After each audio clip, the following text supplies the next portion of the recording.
I am Slick Nick, the living legend of hair loss, your personal hairline hero, and of course, the red pill pusher of hair loss. This is a follow-up to a video I made yesterday, more of a spin-off, more of a video comment response based on someone who left some comments on this.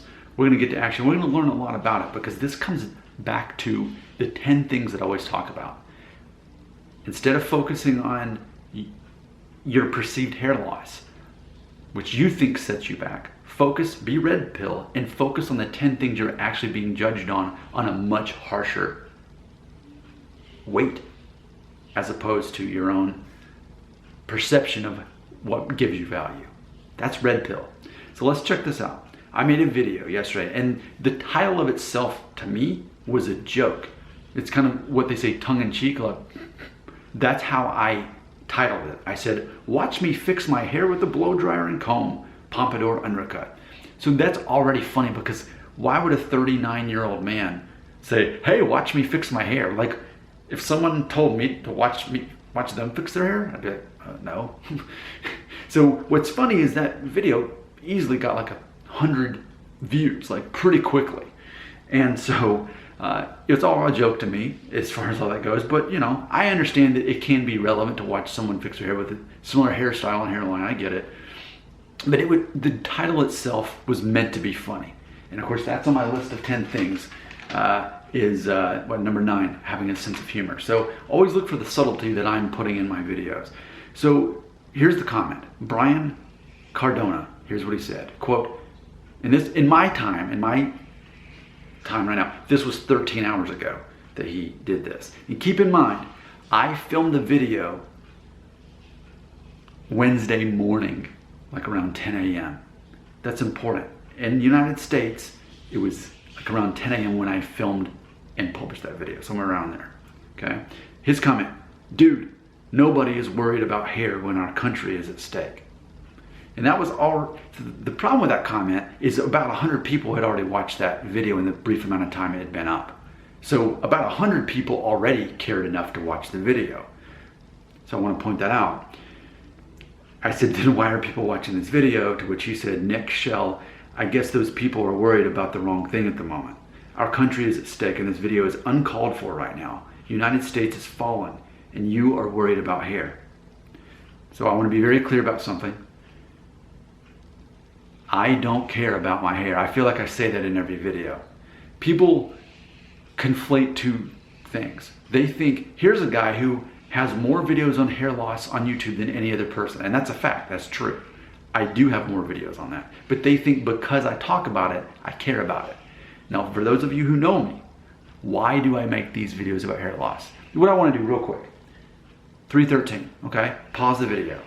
What I want you to do, for those of you who know me, type in the comments, will you please do me a favor? I'm serious, I'm really asking you to do this.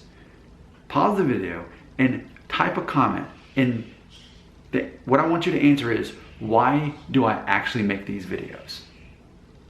Go for it. Please pause the video and type that in. Why do I actually make these videos about hair loss? Okay, did you do it? Because I want you to be able to see that you were right if you had the right answer. Here's the right answer. And I've mentioned this so many times. I do it for the ad revenue. I became a YouTuber 5.5 years ago so that I can make supplemental income. We all know that I earn $500 or more a month from these videos. I don't care about hair loss. I do know a lot about it, but I don't care about it. I wanted to make videos about more intelligent subjects. I wanted this to be a channel that really features my music and that people saw that. But the free market decides what is popular and what is relevant. In intelligent conversations and my music that I create, that does not hold the value of insecure young men fearing that they will go bald. That is what the free market determines matters. So with that being said, I'm an entrepreneur. I want a side hustle. It pays me $500 a month. I don't care about the topic at all. Not only do I not care about my hair, I don't care about the topic. But imagine if you were in my situation. You can make money by spending a couple hours a week making videos about that topic that you don't care about, but at the end of the month you get a $500 check. Would you do it? Well, the answer to me is yes, I do it. So I am catering to the free market. You can already see how red pill and libertarian my response is at this point. So I said, people need a distraction from things they can't control. In the same way this conversation you're having with me serves as a distraction that you need right now. To which he said, I don't need a distraction from this. I was just, here's the word, outraged at how someone can be posting a video about hair during these times. So let's think about that real quick. If you're watching a video, if you're commenting on a video, or if you're even looking up videos on your phone or the internet, that tells me about what you're doing right now, what you're looking for, and what is worth your time and energy, and actually your emotions, because the word outraged was used here. So I said, you give me power over your emotions? Because he's outraged. He said, no, I am just trying to wake you up. You might have the red pill on hair, but you have the blue pill on priorities. So I let him know I'll be making this video. So let's sort that out. So here's what is being implied by this comment. It implies that this person is a very political person. And if, for those of you who know me, I'm not a political person. I'm a libertarian. So I specifically am not a Republican. I specifically am not a Democrat. I'm not a conservative, and I'm not a liberal. When it comes to elections, and I've voted in every election that I have since I've been 18, I have, including this past one in 2020. But I'm not loyal to a party. So one election, I may vote Democrat, the next Republican, the next Libertarian, the next one Kanye West. Whoever I want to vote for is who I vote for. I am not loyal to a party. I do not put my faith in men and politicians. I have no trust or faith in that.